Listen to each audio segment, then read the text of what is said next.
நான் ஆணையிட்டா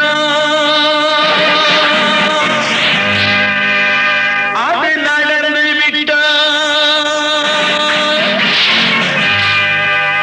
நான் ஆணையிட்டால் அது நடந்து விட்டால் இங்கு ஏழைகள் வேதனை படமாட்டார் உயிர் உள்ளவரை ஒரு துன்பமில்லை அவர் கண்ணீர் கடலிலே விழமாட்டார் அவர் கண்ணீர் கடலிலே விழமாட்டார்